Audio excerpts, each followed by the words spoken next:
Dulu sebagai pemeluk Muslim, agama Muslim, papa saya seorang ustadz, bisa disebut juga kiai, karena eh, beliau punya jam terbang ceramah, mimpin sholat Jumat sudah di mana-mana, dan pemilik pendirian saya di Jakarta. Sebelumnya tidak pernah terfikirkan sekalipun saya akan percaya kepada Tuhan Yesus, karena balik lagi ke latar belakang saya yang sebelumnya, papa saya merupakan Islam garis keras bisa dibilang. Kenapa saya bisa bilang garis keras? Karena untuk berteman dengan teman saya yang beragama non-muslim pun itu dibatasi, bahkan hampir dilarang. Gua berpikir tidak patut menghakimi Tuhan siapa yang benar dan Tuhan siapa yang salah. Lalu saat itu kami berdoanya seperti ini. Tuhan siapa yang benar, dia akan datang. Entah itu saya yang akan dijamah sama Tuhan Yesus, atau Rain yang akan diberi hidayah sama Tuhan saya saat itu. Saya berada di sebuah rumah sakit. Nah, di situ mama saya sakit. Lalu di samping mama saya itu ada seorang anak kecil. Dan lalu saya bilang sama papa saat itu, "Papa, tolong doakan anak kecil ini." Lalu papa doakan anak kecil ini dan anak kecil ini tidak sembuh kan. Lalu tiba-tiba anak kecil ini posisinya lagi bisa dibilang sekarat kan. Lalu anak kecil ini bangun dan anak kecil ini bilang, "Tolong taruh tangan kalian semua di atas kepala saya," gitu kan. Lalu kami semua yang berada di dalam ruangan itu taruh tangan kami semua di atas kepala anak kecil ini. Lalu puji Tuhan, anak kecil ini langsung sembuh kan. Menantang Tuhan ini. Atau Shalom, Bapak Ibu yang kami sangat hormati dan kasihi dalam Tuhan Yesus Kristus. Beberapa waktu lalu kami telah menyelesaikan pembangunan di tahap awal, yaitu dengan pembersihan, penimbunan atau perataan tanah, dan juga pembuatan talut di bagian belakang. Dan beberapa waktu lalu juga kami telah melakukan perletakan batu pertama yang dilakukan oleh pemerintah setempat dan pendeta-pendeta yang mendoakan. Saudaraku, kali ini kami sedang masuk dalam tahap kedua, yaitu untuk membangun bangunan gereja. Karena itu, saudara-saudaraku yang terkasih dalam Tuhan, pembangunan gedung gereja dan pusat pelatihan penginjilan ini, kami membutuhkan dana awal sebesar 50 juta rupiah. Sesuai dengan yang diperkirakan oleh para tukang untuk kami dapat mencapai pembangunan tahap awal ini. Saudara-saudaraku, kami memohon dukungan doa dana dari Bapak Ibu Saudara-saudari. Kita yang akan berdonasi dapat melakukannya atau mengirimkannya di nomor rekening yang tertera di atas ini. Kasih atas setiap donasi saudara. Kami berharap Tuhan akan menolong kami dan mencukupkan kebutuhan kami. Setelah dana tersebut terkumpul, maka kami akan memulaikan pekerjaan untuk pembuatan dasar bangunan gereja dan pusat pelatihan penginjilan ini. Setiap bantuan Bapak Ibu Saudara-saudari, kami ucapkan banyak-banyak terima kasih. Doa kami selalu menyertai saudara. Tuhan Yesus memberkati kita semua. Haleluya, haleluya. Tuhan tidak pernah mengizinkan persoalan yang melebihi kekuatan dan kemampuan saudara-saudara sekalian. Ia adalah Allah yang setia. Segala sesuatu yang diizinkan untuk kita alami, untuk kita jalani, semua itu telah diperhitungkan matang oleh Tuhan. Dan Tuhan tahu kita mampu untuk menjalaninya. Haleluya, puji Tuhan. Itulah yang dikatakan Rasul Paulus kepada jemaat yang ada di Korintus. Dalam 1 Korintus pasal 10 ayat yang ke-13, bagaimana Paulus menjelaskan kepada mereka tentang masalah-masalah hidup yang dihadapi oleh orang-orang Kristen atau orang-orang yang percaya kepada Yesus. Saudaraku, bagaimana kabar saudara hari ini? Saya berdoa saudara selalu dalam keadaan yang sehat dan diberkati oleh Tuhan. Amin. Puji Tuhan, senang sekali kami dapat terus menjumpai saudara untuk terus menjadi berkat bagi saudara. Kami berharap channel kami dapat terus memberkati saudara-saudara semua dan dapat memberikan kelegaan, pengharapan dan kekuatan kepada kita semua. Saudaraku, kali ini kita akan mendengarkan bagaimana anak dari seorang ustadz, seorang kiai, bagaimana ia berserah diri kepada Tuhan, bagaimana ia percaya kepada Tuhan. Tentu bukan suatu hal yang mudah, tentu bukan suatu hal yang gampang, bukan suatu hal yang seperti segampang membalikkan telapak tangan, tetapi bagaimana ia menyatakan iman percayanya kepada Tuhan itu sungguh luar biasa. Saudara, sebelum kita menyaksikan tayangan ini, saya selalu menghimbau saudara dan mohon dukungan doa dana dari saudara-saudara sekalian. Apabila Bapak Ibu tergerak hati untuk membantu pelayanan pembangunan gedung gereja dan rumah pelatihan penginjilan, saudara dapat membantu pelayanan kami lewat nomor rekening yang ada di sebelah sini, yang di atas ini. Tuhan Yesus memberkati kita semua. Dan selamat menyaksikan tayangan ini. Shalom semuanya. Perkenalkan, nama saya Iis Iklima. Latar belakang saya dulu sebagai pemeluk Muslim, agama Muslim. Papa saya seorang ustadz, bisa disebut juga kiai, karena beliau punya jam terbang ceramah, mimpin sholat Jumat sudah di mana-mana, dan pemilik pendirian saya di Jakarta. Sebelumnya tidak pernah terfikirkan sekalipun saya akan percaya kepada Tuhan Yesus, karena balik lagi ke latar belakang saya yang sebelumnya, papa saya merupakan Islam garis keras bisa dibilang. Kenapa saya bisa bilang garis keras? Karena untuk berteman dengan teman saya yang beragama non-muslim pun itu dibatasi, bahkan hampir dilarang. Pernah seketika saya punya teman non-muslim, lalu papa bilang, coba jangan berteman sama yang Kristen gitu, takut kenapa-kenapa gitu kan. Lalu di sini saya merasakan damai sejahtera yang luar biasa ketika saya Yesus Tuhan dan Juru Selamat saya. Awal cerita saya percaya sama Tuhan itu ketika saya menantang Tuhan. Cerita tentang menantang Tuhan itu bermula saat saya mengenal seseorang laki-laki, di mana saya mengenalnya lewat aplikasi TikTok dan tidak pernah terfikirkan sebelumnya untuk lebih ke arah dekat sama dia, karena ya namanya media sosial itu hanya sekedar batas saling mengagumi saja. Dan latar belakang saya juga pernah gagal dalam berumah tangga, jadi di mana satu saat saya menemukan satu kenyamanan sama dia, tetapi balik lagi karena saya Muslim dan dia Kristen, berpikir untuk melakukan debat.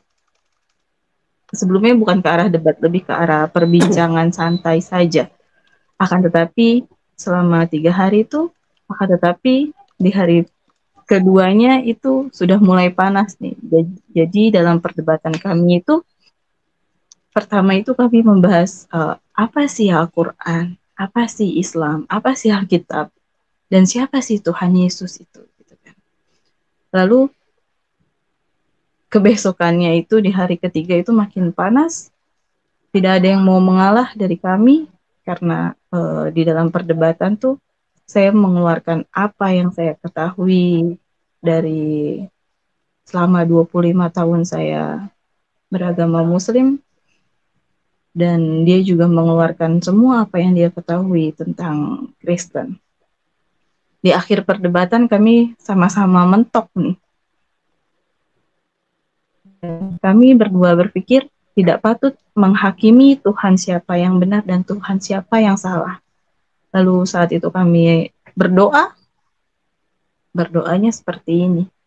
Tuhan, Tuhan siapa yang benar, dia akan datang. Entah itu saya yang akan dijamah sama Tuhan Yesus, atau Rain yang akan diberi hidayah sama Tuhan saya saat itu. Amin. Dan dengan apa kesepakatan untuk tidak membahas lagi tentang agama, seiring berjalannya waktu, beberapa hari kemudian saya langsung bermimpi. Jadi mimpi saya yang pertama itu saya berada di sebuah rumah sakit. Nah, di situ mama saya sakit. Lalu di samping mama saya itu ada seorang anak kecil, dan lalu saya bilang sama papa saat itu, "Papa, tolong doakan anak kecil ini." Lalu papa doakan anak kecil ini dan anak kecil ini tidak sembuh kan. Lalu tiba-tiba anak kecil ini, jadi anak kecil ini posisinya lagi bisa dibilang sekarat kan. Lalu anak kecil ini bangun dan anak kecil ini bilang, "Tolong taruh tangan kalian semua di atas kepala saya," gitu kan. Lalu kami semua yang berada di dalam ruangan itu taruh tangan kami semua di atas kepala anak kecil ini. Lalu puji Tuhan anak kecil ini langsung sembuh kan. Sudah, habis itu saya berjalan ke arah belakang rumah sakit, seperti ke depan kamar mandi, ruangan kamar rumah sakit. Saya berjalan ke belakang, tiba-tiba ada seorang laki-laki itu tinggi besar gitu kan. Kenapa saya bisa bilang tinggi? Laki-laki itu bicara sama saya, dia bilang, "Peluk aku." Lalu saya peluk, itu saya sekitar sepinggang laki-laki ini, dan saya pengen tahu nih, ini laki ke arah atas itu tidak kelihatan wajahnya. Nah, di situ selesai saya peluk, tiba-tiba laki-laki ini menghilang dan saya keluar ke arah belakang pintu kamar mandi kamar rumah sakit ini. Saya keluar lewat pintu, saya buka, itu saya menemukan padang rumput, taman itu indah banget. Jadi rumput-rumputnya itu dan taman-tamannya itu tuh warnanya tuh saya nggak pernah lihat di dunia ini tuh. Jadi kalau bisa saya gambarkan itu, di mimpi saya itu warnanya itu putih, abu-abu, perak atau gimana. Itu kayak film, seperti film-film zaman dulu tuh modelnya seperti itu, tapi indah banget di sana tuh.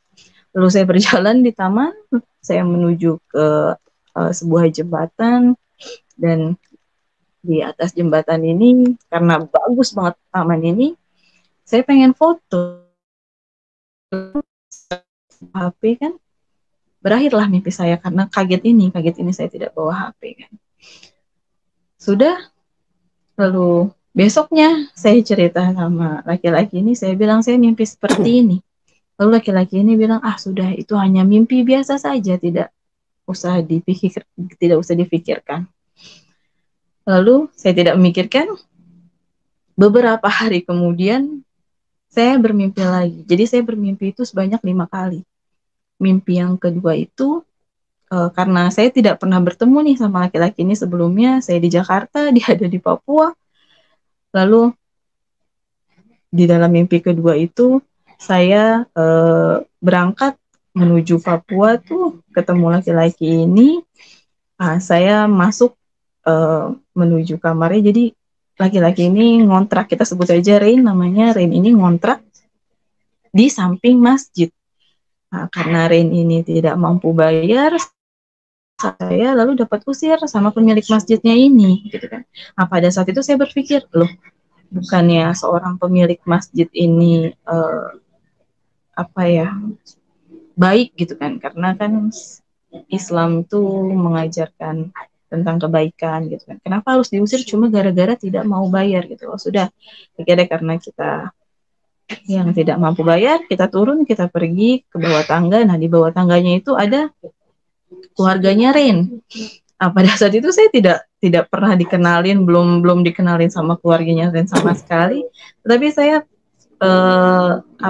yakin kalau itu keluarganya Rin, karena saat itu keluarganya Rin itu bawa koper hitam dan dia bilang mau ikut saya ke Jakarta.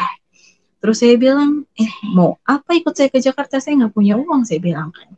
Sudah di sini saja gitu kan, saya yang berangkat. Lalu saat itu ada seorang pilot. Jadi mimpi saya kemudian ada seorang pilot lewat. Saya bilang, Bapak, saya bisa nggak ikut ke Jakarta? Gitu kan. Saya tidak punya uang. Oh boleh silakan Mbak. Tadi itu. Akhirnya saya naik sama seorang pilot ini menggunakan mobil itu menuju ke jalan gitu kan, tapi itu hanya berhenti di gang, depan gang. Nah, itu berakhirlah mimpi kedua saya itu. Balik lagi, besoknya saya cerita lagi sama laki-laki ini, si Rin ini. Lalu Rin bilang sama saya, sudah itu hanya mimpi biasa saja. Itu kamu tidak perlu dipikirkan gitu kan, tidak perlu pusing. Ya sudah, saya tidak terlalu memikirkan. Sampailah kepada mimpi ketiga. Ini beberapa hari kemudian. Jadi saya tepatnya lupa antara jarak mimpi pertama, mimpi kedua, dan mimpi ketiga. Tetapi tidak hari ini mimpi pertama, besoknya mimpi kedua, tidak. Itu lumayan sekitar 3 atau 4 harian. Lalu di mimpi ketiga ini saya di sebuah masjid itu untuk sholat berjamaah, dan saya masuk ke dalam barisan sholat, itu disebut dengan syaf sholat. Saya masuk di tengah-tengah masjid ini, tengah-tengah kami ini ada seorang laki-laki seperti tim penilai. Jadi sebelum kita mulai sholat itu laki-laki ini berbicara, kalian semua salah, kalian harus mundur ke belakang 6 langkah, kayaknya gitu. Lalu karena kami bingung semua di situ, dan imam masjidnya pun, imam sholat kami itu dia juga tidak jadi memimpin kami untuk sholat, dia mundur ke belakang, dan kami di saat itu tidak jadi sholat kan. Saya kaget bangun, lalu saya cerita sama Rin. Saya bermimpi seperti ini. Saya marah, saya takut, karena di dalam Muslim mempunyai pemikiran, ini kenapa saya bisa bermimpi seperti ini? Itu murtad gitu kan.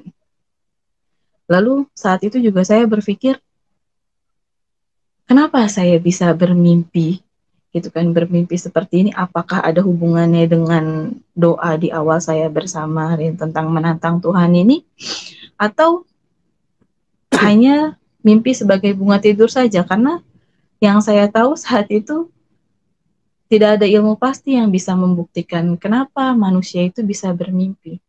Dan setahu saya juga mimpi itu terjadi ketika kita memikirkan hal tersebut sebelum tidur, makanya terjadilah mimpi gitu kan. Saya juga sempat berpikir, ini apakah karena saya terlalu sering berkomunikasi sama Rin, jadi saya bermimpi tentang hal-hal aneh seperti ini gitu kan. Saya takut di sana, saya bilang, mari sudah kita stop, kita break, dengan maksud saya ingin menguji tentang mimpi saya ini gitu kan. Kenapa saya bisa bermimpi seperti ini sebanyak 3 kali. Oke, kami sepakati untuk break itu kira-kira sekitar 1 mingguan. Ini di mimpi keempat ini yang menjadikan saya percaya kepada Tuhan Yesus sebagai Tuhan dan Juru Selamat saya. Di mimpi keempat ini saya diajak sama Rin itu ke sebuah rumah. Kami masuk dan Rin bilang, kenalin gitu kan, perkenalkan ini Tuhan Yesus, kata dia gitu. Di situ saya kaget kan. Saya kaget, lalu Tuhan Yesus namanya perkenalan kan, Tuhan Yesus ulurkan tangannya ke saya dan saya rada kayak melihat apaan sih gitu kan. Kata orang Betawi kan, lu Tuhan gua gitu kan. Lalu tapi karena Tuhan Yesus sudah mengulurkan tangannya, saya jabat tangan Tuhan kan saat itu. Saya jabat tangan Tuhan. Itu saudara-saudara di situ saya merasakan hal yang belum pernah saya rasakan. Jadi ketika jabat tangan Tuhan Yesus tuh saya ngerasain uh, hati tenang, damai, sedih, suka, duka. Jadi campur aduk tuh saya nggak ngerti apa yang saya rasain saat itu tuh. Jadi semua bercampur di dalam hati, entah itu karena apa namanya ini Tuhannya Rain gitu kan, makanya saya menangis. Gitu kan.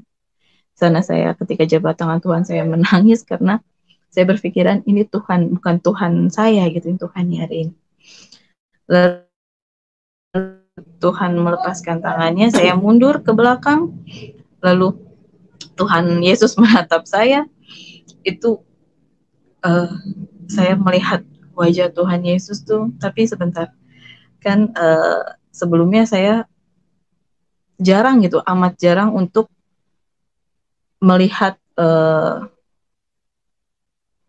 apa sih bentuk poster apa gambar wajah Tuhan Yesus yang kita kenalkan.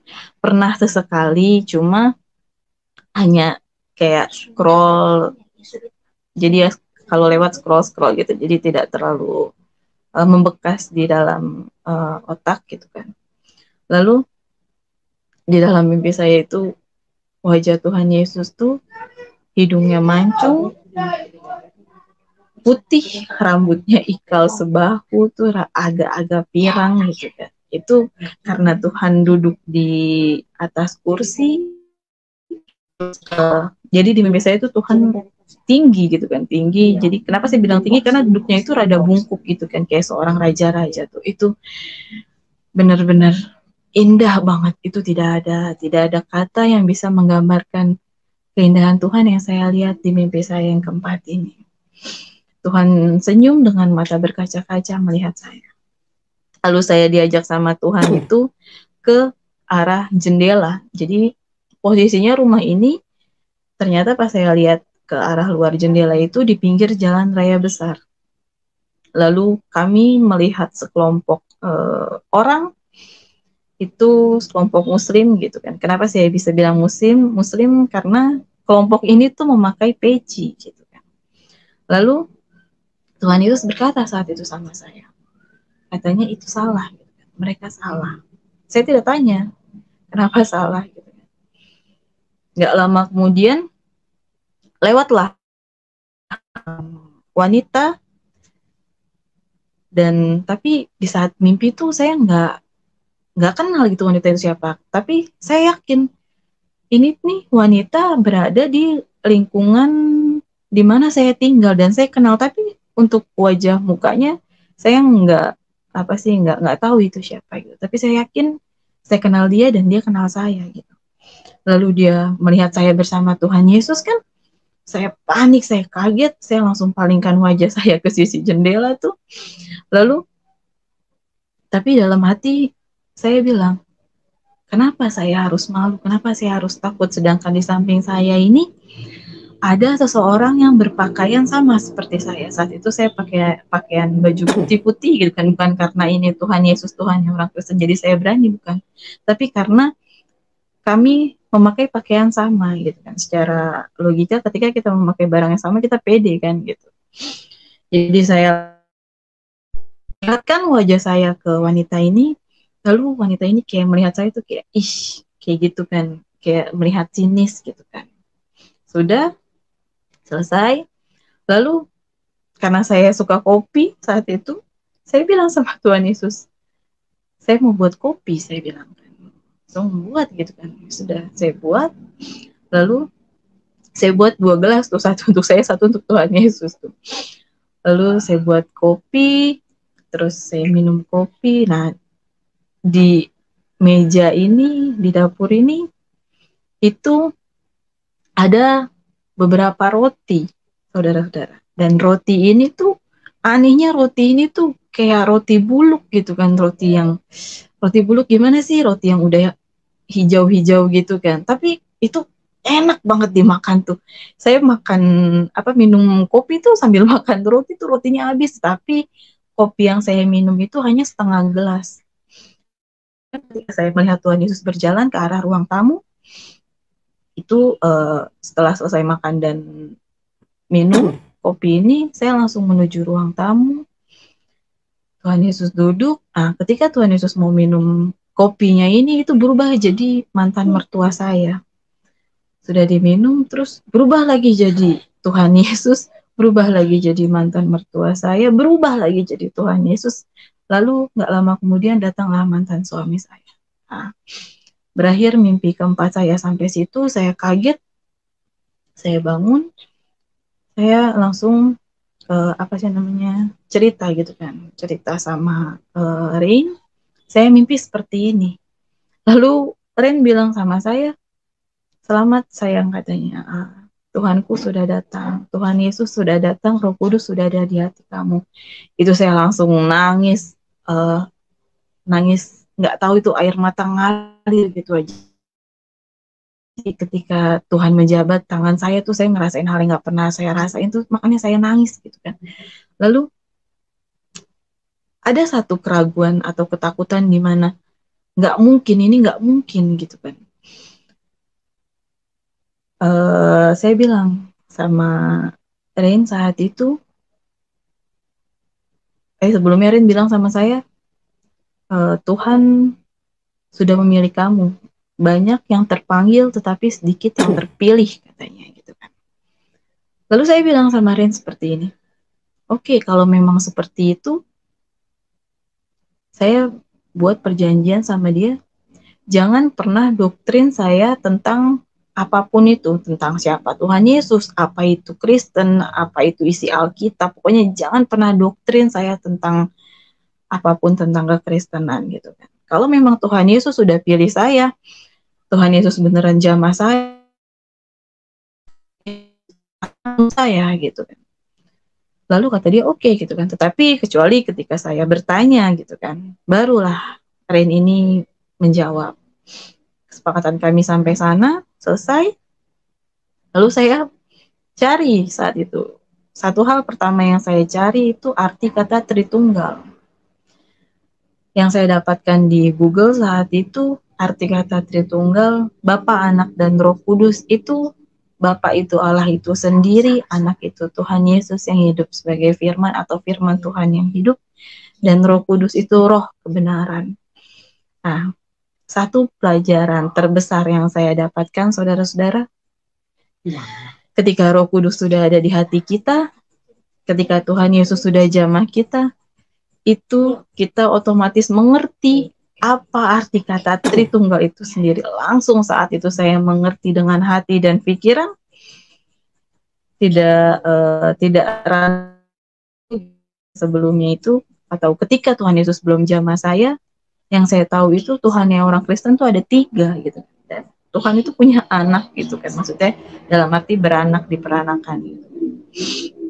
Itu. Tetapi ketika Roh Kudus sudah ada di hati dan saya sudah bermimpi yang keempat ini, itu entah kenapa saya langsung mengerti, oh iya, jadi Bapa itu Allah itu sendiri, Anak itu Tuhan Yesus yang hidup sebagai firman atau firman Tuhan yang hidup, dan Roh Kudus itu roh kebenaran. Itu saya langsung mengerti. Itulah satu hal pelajaran terbesar yang saya dapat. Sudah langsung saya cari-cari tahu sedikit tentang Kristen, dan ada di mana saya mencari tahu tentang apa sih sebenarnya arti mimpi bertemu Tuhan itu menurut versi Islam dan versi Kristen. Jadi tidak hanya mencari tahu dari sisi kekristenan saja, tetapi juga mencari tahu dari sisi Islam gitu kan. Seiring berjalannya waktu, masih dalam hati menyangkal dan takut. Itu mimpi yang terakhir saya, itu mimpi yang kelima. Saya itu habis beres-beres kan, beres-beres rumah, dan itu posisinya habis sholat asar tuh jam 3-an. Lalu saya ketiduran, capek, Nah, itu saya bermimpi, saya berada di sebuah ruangan putih, itu tiba-tiba kayak Tuhan Yesus sudah datang kayak celing gitu kan. Celing datang di hadapan saya itu dengan jubahnya dan itu tidak bisa dibilang dengan kata-kata tuh sinarnya. Tuhan. Terus habis itu Tuhan Yesus cuma senyum sama saya. Sudah habis itu hilang gitu kan. Hilang. Saya kaget bangun. Itu semenjak mimpi terakhir ini saya memutuskan untuk mencari gereja gitu kan. Jadi gereja yang pertama saya cari itu saya datang gereja KBP di daerah Condet karena berlokasi dekat dengan kampus saya kan, dan saya cuma tahu itu gereja terdekat. Lalu saya datang, singkatnya saya datang bersama anak saya pakai motor, pakai jilbab, saat masih pakai jilbab. Saya datang, nah ternyata gereja tutup kan saat itu, tapi ada seorang penjaga gereja. Saya tanya kan, di mana rumah pendeta? Terus kata dia, iya Mbak, ada apa? Kata beliau, ada apa Mbak? Tidak, saya pengen ketemu aja sama pendeta gitu kan. Karena sebelumnya itu saya sudah bertanya sama Rin, dan Rin bilang di mana ada gereja dan tidak jauh itu pasti ada rumah seorang pendeta gitu. Maksud dan tujuan saya untuk mencari gereja itu untuk bertemu dengan seorang pendeta dan mendapatkan jawaban tentang apa arti mimpi saya ini. Gitu. Lalu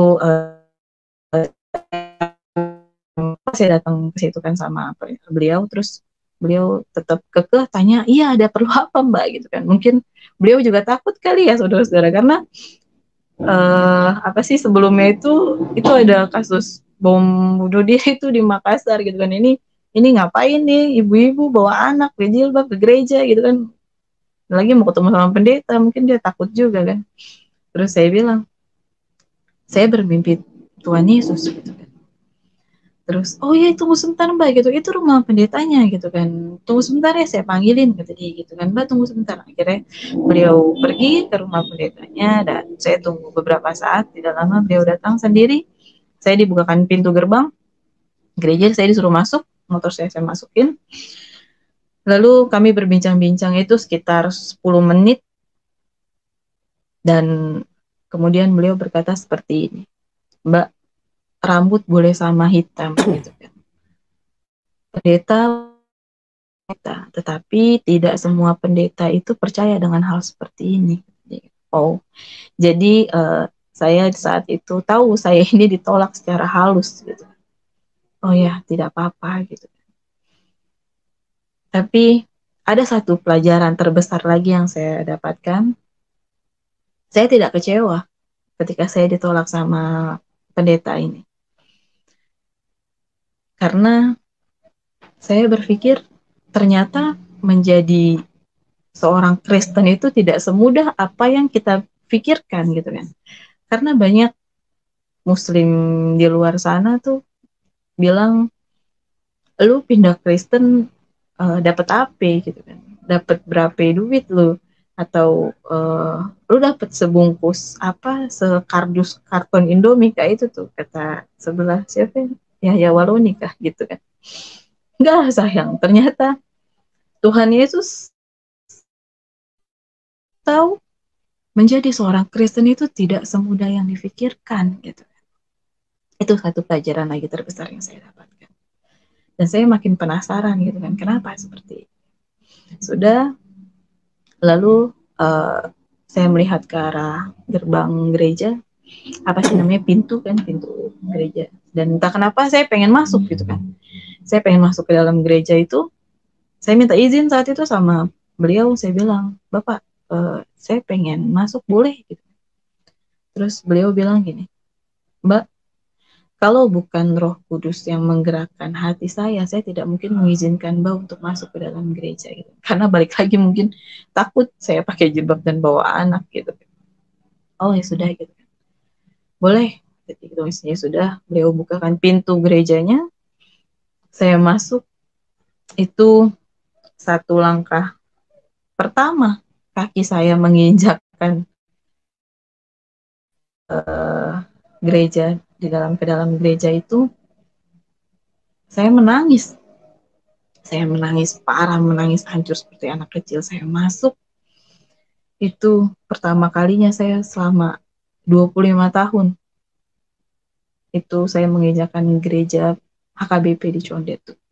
Saya menangis, hal pertama yang saya cari adalah saya pengen banget melihat salib saat itu. Karena bangunan gereja HKBP ini, altarnya itu tinggi dan bawahnya itu landai, kan depannya itu rada landai. Dan saya nggak tahu nih posisi salib ada di mana. Saya jalan ke dalam terus, ternyata ada di ujung kan, di atas gitu. Saya ketika melihat salib itu saya menangis, saudara-saudara, benar-benar nangis. Apa bisa dibilang tuh menangis seperti anak kecil gitu kan. Hancur kayak orang kesurupan. Lalu saya bilang sama siapa beliau, saya bilang, Bapak bisa nggak tolong tinggalin saya sebentar. Terus iya bisa Mbak, gitu ya. Akhirnya beliau keluar. Saya ingat mimpi saya keempat itu ketika saya jabat tangan Tuhan, itu balik lagi apa yang saya rasakan di dalam gereja ini, itu sama seperti apa yang saya rasakan ketika mimpi keempat ketika jabat tangan Tuhan itu. Makanya saya menangis parah. Sudah selesai, lalu saya panggil beliau, saya bilang, saya minta untuk dibantu berdoa, karena saya tidak tahu cara berdoa orang Kristen itu seperti apa kan. Saat itu beliau bilang, oh sudah Mbak gitu. Jadi beliau duduk di depan saya dan saya di belakangnya. Yang saya ingat saat itu beliau berdoa tentang terima kasih Tuhan, Engkau telah menemukan apa sih, tentang anak domba yang hilang, seperti itu. Yang saya ingat tuh seperti itu kan. Lalu selesai berdoa, saya mengucapkan terima kasih, saya izin pamit sama beliau. Saya cerita sama Rin, saya cerita sama Rin tentang apa yang saya alami di HKBP ini. Lalu Rin balik tanya ke saya, kamu kecewa gitu kan? Terus kamu kecewa nggak ditolak sama pendetanya gitu kan? Terus saya bilang balik lagi, saya nggak kecewa sama sekali. Justru saya makin penasaran kenapa saya bisa ditolak sama seorang pendeta. Padahal ketika ada seseorang yang masuk dari agama apapun gitu kan, ketika mau masuk ke dalam Muslim, itu sangat disambut baik gitu kan sama para ustadz gitu. Tapi kenapa giliran saya itu ditolak? Kenapa bisa gitu kan? Oh ya sudah, bagus kata dia kalau nggak kecewa. Lalu beberapa hari kemudian saya masih penasaran gitu kan. Saya pengen bertemu sama seorang pendeta. Saya ingin berbincang gitu kan. Kenapa saya bisa bermimpi seperti ini? Gereja-gereja yang ada di Jakarta. Saat itu karena pandemi COVID kan, jadi ada gereja yang benar-benar tutup, ada yang buka dengan jam-jam tertentu. Dan saat itu saya mendapatkan GBI Tamini Square. Itu di sana mempunyai jam ibadah itu jam 8, jam 10, dan jam 2 siang. Jadi saya berpikir saat itu saya mengambil jam ibadah itu jam 10. Gitu kan. Lalu sebelum saya pergi ke gereja, sebelum hari Minggu nih, saya berdoa gitu kan. Atau menantang, balik lagi, kalau menantang tuh kayak kasar. Saya bukan menantang, kayak Tuhan kalau memang kau tunjukkan jalan ke gereja GBI ini, Tuhan kalau memang ini yang kau berikan jalan untuk saya menemukan apa yang saya cari, Tuhan permudahkan untuk keluar rumah itu termasuk susah kalau saya tuh. Jadi di samping saya punya anak kecil kan, dan keluar itu sering ditanya gitu mau kemana gitu kan, takut nggak bisa keluar gitu kan pagi-pagi. Lalu tibalah hari Minggu pagi nih saya bangun, lalu sekitar jam 9:30-10-an kan, karena nggak terlalu jauh itu dari rumah saya jaraknya, hanya naik motor sekitar 15 menit saja. Saya turun ke bawah, nah puji Tuhan itu anak saya itu belum bangun saat itu.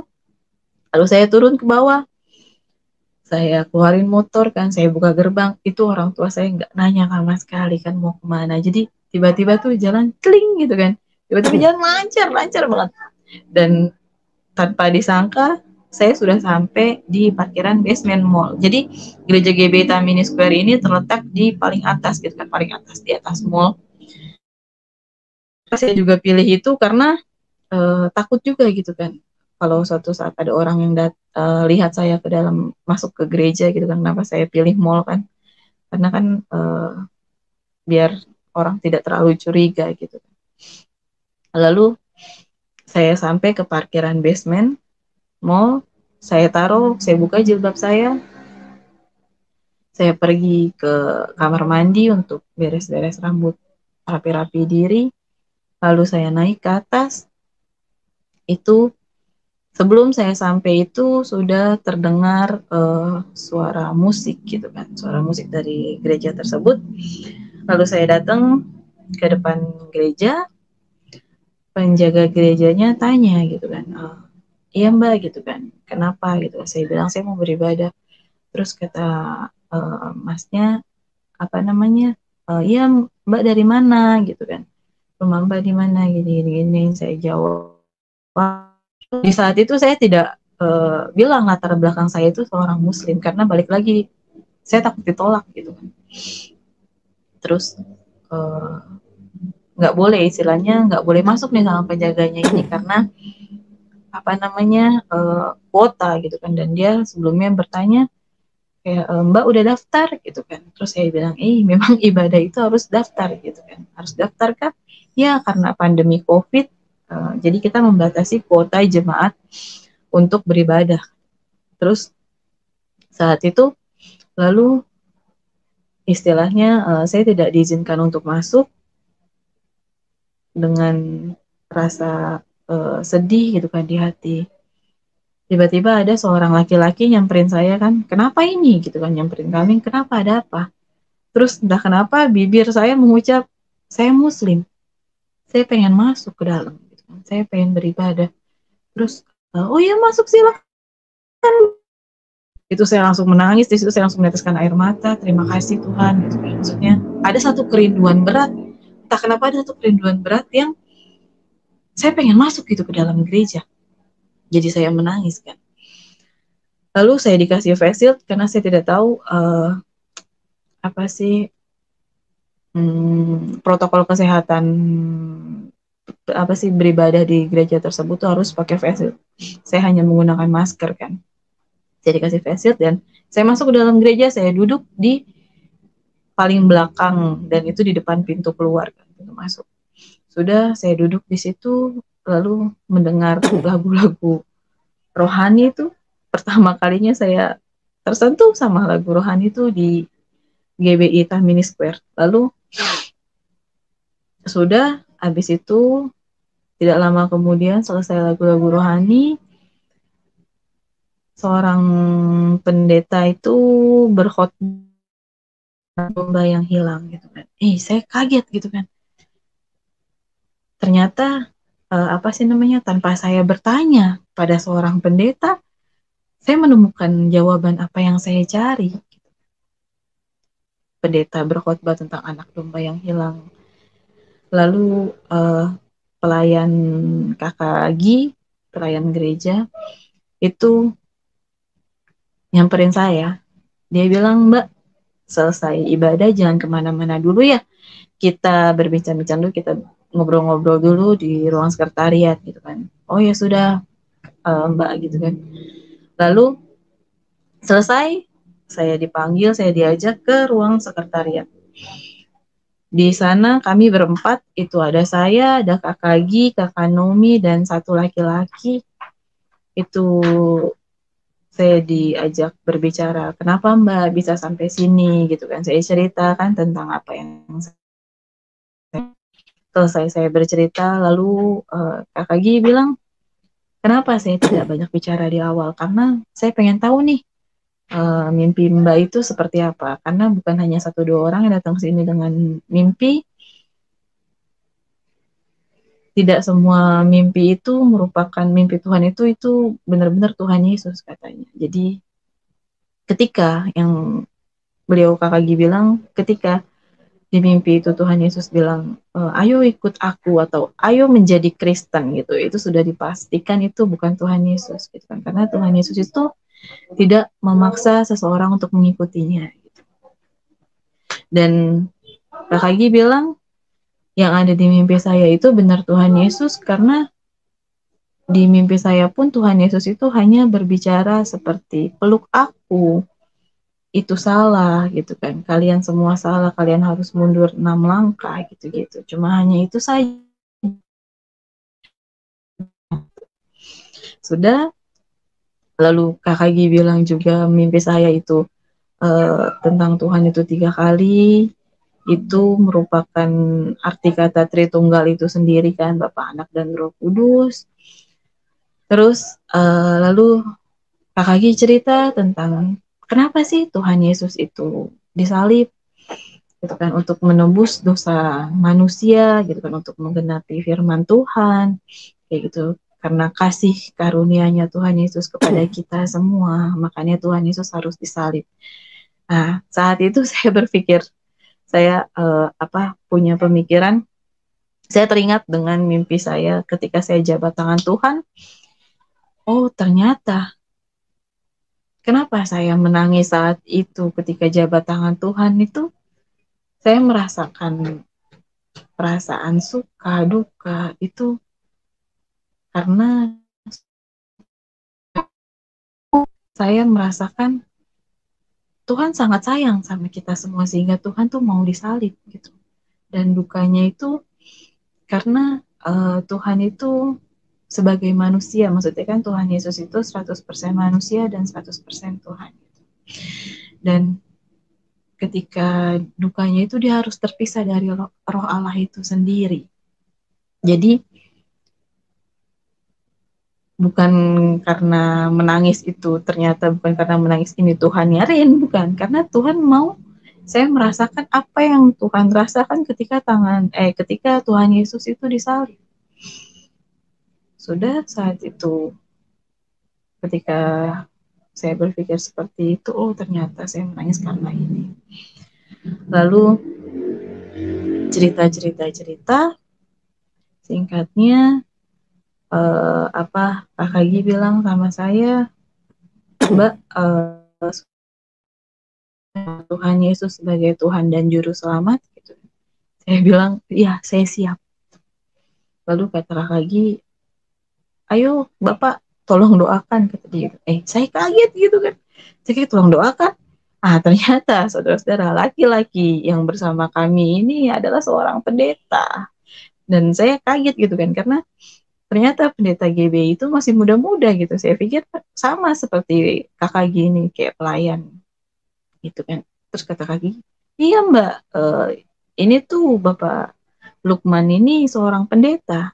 Itu kebaikan Tuhan tanpa saya, sekali lagi tanpa saya dengan sengaja gitu, dengan sengaja ingin bercerita tentang apa yang saya alami pada pendeta. Tapi Tuhan sungguh baik, secara tidak sengaja seorang pendeta juga mendengarkan tentang mimpi saya ini. Lalu kita Lukman saat itu doakan saya. Jadi saya disuruh pegang tangan kiri saya di dada dan tangan kanan saya seperti ini. Itu istilahnya doa pertobatan. Kakak Gi di belakang saya, Kakak Nomi di depan. Itu berbahasa roh. Jadi intinya Bapak Lukman ini suruh saya untuk mengikuti apa yang Bapak Lukman ini ucapkan saat itu. Dan Bapak Lukman taruh tangannya di atas kepala saya. Di situ ketika Bapak Lukman taruh tangannya di atas kepala saya, itu saya langsung teringat dengan mimpi pertama saya tentang anak kecil ini. Jadi, oh ternyata orang Kristen ini berdoa dengan tumpang tangan di atas kepala seperti ini gitu. Akhirnya saya mengerti. Balik lagi saya disuruh mengucapkan apa yang Bapak Lukman ucapkan, Bapak Pendeta Lukman ucapkan saat itu saya tidak masuk akal. Itu posisinya kan saya habis nangis, bener-bener nangis besar gitu kan, nangis yang parah, jadi sehingga konsentrasi saya juga bisa dikatakan berkurang. Dan kakak Nomi pun dan kakak Gi itu mereka berbahasa roh kan di saat Bapak Lukman berdoa kepada saya dan saya disuruh mengucapkan itu ada satu hal yang tidak masuk di akal tuh. Jadi seakan tuh lidah dan bibir saya itu tahu apa yang saya mau ucapkan gitu kan. Jadi ketika sehabis menangis konsentrasi berkurang, logikanya ketika kita habis menangis dan konsentrasi berkurang, apalagi kakak Gi dan kakak Nomi itu berbahasa roh di depan depan dan belakang saya, itu sangat tidak mungkin saya bisa mengikuti apa yang Bapak Lukman ucapkan secara cepat. Bibir sama lidah saya tuh seakan tuh tahu apa yang saya mau ucapkan. Bahkan sebelum Bapak Pendeta Lukman ini selesai mengucapkan itu, bahkan saya sudah mengulang kembali apa yang beliau ucapkan itu. Haleluya, itu saya tidak tahu itu kejadian aneh, bukan aneh apa ya, di luar logika saya saat itu kan. Dan bahasa roh pun itu saya sudah sempat dengar dari Rain, dan maksudnya saya tidak begitu kaget kan, tidak terlalu ambil ke arah ke sana, tidak fokus ke arah sana, tapi memang suaranya itu rada besar gitu kan, maksudnya ke arah tidak mungkin saya bisa mengucapkan kembali seperti lancar seperti itu.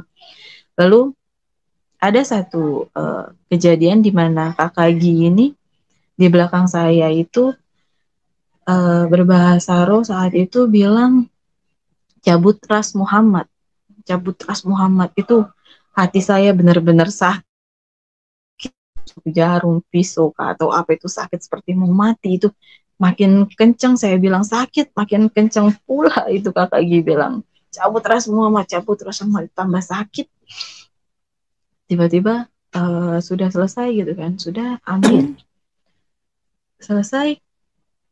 Kakak Gi bilang baik Lima, ini kamu harus ikut doa pelepasan gitu kan. Ini kayaknya di hati Mbak ini kayak ada satu hal yang mengganjal kah atau gimana, itu harus ikut doa pelepasan. Dijelasin kan apa itu doa pelepasan itu sendiri.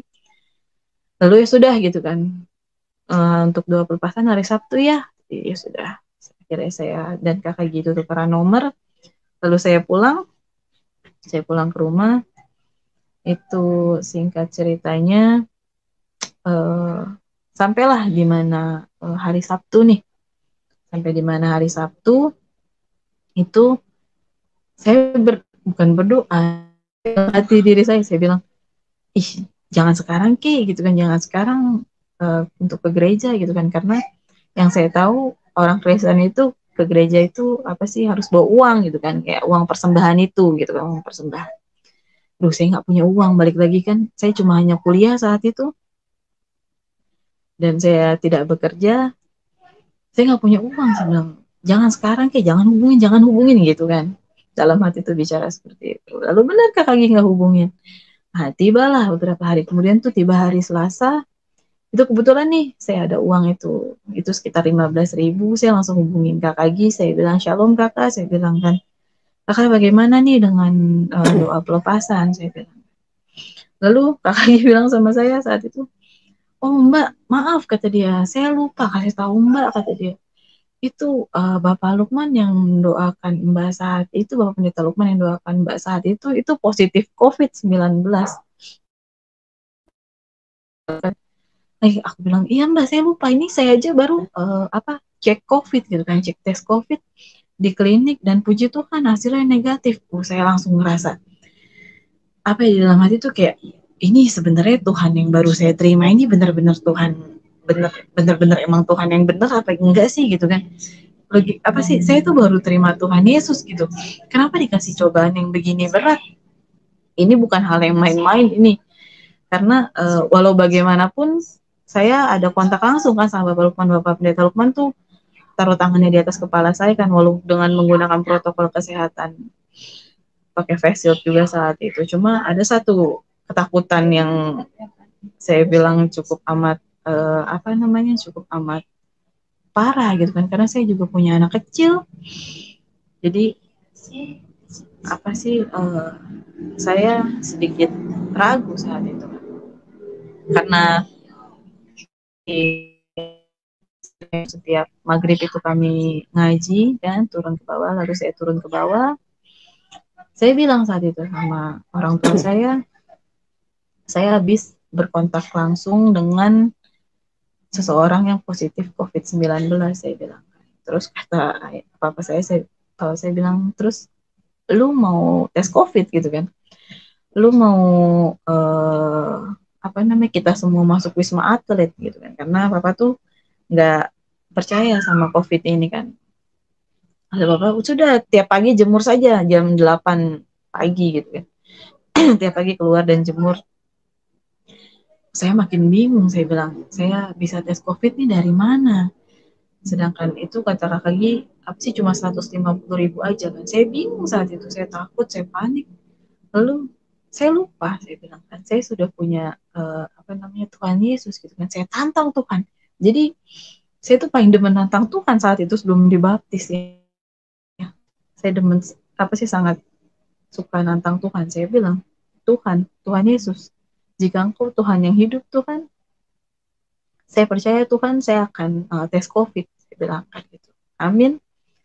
Lalu besoknya, nggak lama kemudian tuh ada WA dari Sekretariat GBI untuk Google Form beribadah untuk hari Minggu kan.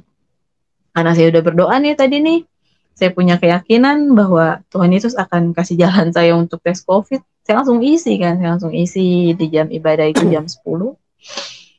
Sudah, tibalah saatnya, ini hari Minggu. Tiba, singkat cerita, sampailah di hari Minggu. Ternyata saya belum tes COVID. Terus saya paginya itu saya WA sekretariat GBI-nya, saya bilang saya tidak bisa mengikuti ibadah hari ini karena saat itu saya bersama Pendeta Lukman di ruang sekretariat dan saya belum tes COVID, dan walaupun tidak tes juga harus tunggu selama 2 minggu kan, isolasi mandiri selama 2 minggu, karena saya berpikiran jangan sampai kursi yang saya pesan itu kosong gitu, lebih baik jemaat lain yang mengisi. Makanya saya konfirmasi kembali. Sudah saatnya, oh ya sudah Mbak, tidak apa-apa gitu. Tapi tidak lama kemudian sekretariat GB-nya ini telepon saya. Beliau bilang, Mbak bisa nggak datang ke gereja nanti jam 11 gitu kan. Soalnya ini ada tes COVID gratis, itu gereja punya gitu kan, untuk internal gereja. Wih, saya langsung senang kan. Saya bilang, Tuhan Yesus benar memang Tuhan gitu kan. Saya bilang, iya bisa Pak. Saya bilang kan, nanti saya datang. Jadi datang, tapi untuk kali ini saya parkir di paling atas. Saya parkir paling atas. Lalu pas saya keluar dari parkiran, tim medisnya ini baru keluar dari ruang sekretariat, dan sekretariat GBI-nya ini baru keluar dari gereja. Jadi kami ini secara tidak langsung itu bertemu bertiga gitu kan. Ibarat kata kalau saya telat gitu kan, telat 5 menit aja, saya nggak bisa tes COVID karena tim medisnya ini udah mau pulang. Terus satu apa yang bisa saya petik di dalam Kristen itu, ternyata tidak ada yang kebetulan, semua sudah Tuhan rancang untuk saya. Jadi Tuhan mau sih untuk tes COVID saat itu. Akhirnya sekretariat GB-nya bilang, Mbak tolong nih satu lagi. Saya masuk dan itu ada sekitar 2 pendeta. Dan kakak Gi juga sama sekretariat GB juga temenin saya untuk tes COVID. Sebelum tes kami berdoa dan saya tes, itu hasilnya langsung keluar 5 menit. Ya puji Tuhan itu negatif kan. Akhirnya katanya mereka, sudah Mbak masuk, udah mulai ibadah dari tadi gitu, masuk gitu. Akhirnya saya masuk, saya berdoa kan. Selesai ibadah saya pulang, lalu di GBI ini ada yang namanya KUL, Kul itu semacam penguatan untuk para jemaat. Itu saya kebagian untuk hari Jumat, setiap hari Jumat jam 7 malam. Itu saya bersama Kak Kagi, saya dan Ibu Siska. Saya bertiga kan full. Itu ada cerita yang mana hari Jumat nih, setiap full. Itu waktu ini udah mau menunjukkan pukul 7. Saya udah di balik pintu. Saya udah di balik pintu kamar nih. Karena saya takut gitu kan. Ketika saya ikut kul, karena di dalam kul itu kan pertama itu pujian penyembahan, terus doa syukur, baca firman, pembahasan firman, dan doa syafaat dan doa pribadi gitu. Dan ketika berdoa tuh namanya berdoa kan seperti ini. Jadi kenapa saya ambil di belakang pintu? Saya takut ketika saya lipat tangan seperti ini, tiba-tiba adik saya kayak yang masuk atau mama saya gitu. Terus dia melihat saya lipat tangan itu, matilah, kata orang Betawi, matilah. Akhirnya sudah, saya selalu ambil posisi di belakang pintu. Dan beberapa kali saya ikut kul itu ada satu rasa hati tuh, Tuhan, kapan saya bisa pujian penyembahan seperti Kakak Gi dan Ibu Siska, Tuhan. Mereka pujian penyembahan dengan lantang, dengan tidak ngumpet-ngumpet gitu. Dan saya bahkan pujian penyembahan itu kan hanya beberapa lagu saja yang saya hafal, tapi saya mencoba untuk mengikuti, tapi saya hanya bisa bisik-bisik gitu kan lewat headset. Dan ketika baca firman juga bergiliran kan. Ada satu saat, di saat kul itu, ketika orang tua saya ada di lantai 2 nih, itu saya tidak bisa baca firman gitu kan, karena tidak mau terdengar kan. Jadi dilewatin gitu kan. Jadi kebagian untuk kakak Siska, Bu Siska saat itu. Ada satu, seperti ini banget kah gitu kan. Kapan Tuhan, kapan saya bisa bebas seperti merdeka seperti mereka gitu. Sudah beberapa kali ikut kul dan beberapa kali masuk ibadah di GBI. Tiba saatnya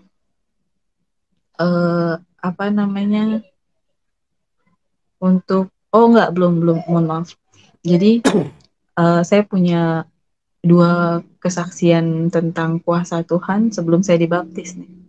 Tentang kuasa Tuhan itu ada di mana saya ingin mencari buku untuk kuliah saat itu. Buku untuk kuliah, buku bekas. Ada toko buku bekas di depan Terminal Pinang Ranti, tapi ternyata udah digusur kan. Dan saya coba cari nomor teleponnya dan puji Tuhan ketemu. Saya coba WA dan beliau kirimkan lokasi terbaru kan rumahnya. Lalu saya sebelum berangkat nih cari lewat Google Maps gitu kan. Saya nggak pernah beli paket data karena di rumah pakai di Google Maps patokan sebelah sini dan saya hafal gitu kan, saya tahu itu jalanan. Terus tetapi ketika sampai di lapangan nih, itu ternyata banyak banget gang dan saya pusing, saya bingung, saya puter-puter, saya tanya sini nggak ketemu gitu kan, nggak ada yang tahu gitu. Mungkin dalam pikiran saya ini biasanya kalau orang asli situ ditanya langsung tahu gitu kan, mungkin ini penjual buku ini ngontrak apa gimana gitu kan, sehingga tidak ada yang tahu kan. Terus saya udah capek muter-muter dan saya takut anak saya nangis juga kan, karena saya tinggal. Lalu saya saat itu tantang Tuhan lagi kan, saya berdoa sama Tuhan. Dan doa saya saat itu, Tuhan, jika Engkau Tuhan yang hidup gitu kan. Karena saya selalu berdoa jika Engkau Tuhan yang hidup. Karena Rin ngajarinnya itu cuma jika Engkau Tuhan yang hidup, jika Engkau Tuhan yang hidup. Engkau akan tunjukkan Tuhan di mana rumah toko buku ini Tuhan. Percaya. Amin. itu saya jalanin motor kan, saya jalankan motor itu sekitar 5 meter ke depan, nggak jauh. Setelah saya selesai berdoa itu saya tanya sama satu orang dan dia tahu, dia bilang, oh toko buku ini mbak, belok sini belok sini belok sini, dan puji Tuhan itu ketemu. Tuhan Yesus benar-benar luar biasa. Terus saya makin kagum kan sama Tuhan Yesus tuh saat itu. Seperti apa ya, jadi posisinya saat itu saya seperti orang yang bisa dikata norak gitu kan, norak dengan wow, takjub gitu loh, bukan norak, takjub. Nah, saya pengen nih, jadi pengen ke gereja nih, karena nggak jauh kan Terminal Pinang Ranti sama Multamini Square ini. Itu nggak jauh. Saya langsung berangkat, pengen ke gereja nih. Nah, sampailah saya di mall tersebut. Ketika masuk mall, saya berpikir, saya ingin punya kalung salib kan. Karena memang, apa sih, kan saya tidak bisa punya Alkitab. Apa sih Alkitab bener buku seperti ini kan, hanya Alkitab digital saja kan, karena saya takut ketahuan kan. Dan saya berpikir saya pengen punya satu benda di mana saya bisa menguatkan iman saya kepada Tuhan, dan itu merupakan apa sih, kalung salib ini sendiri satu kebanggaan. Lalu saat itu saya cari ke semua lantai, saya udah muter-muter kan. Itu kan namanya Square kan, Multamini Square itu kan kalangan menengah ke atas gitu kan, jarang ada yang jual kalung salib imitasi gitu.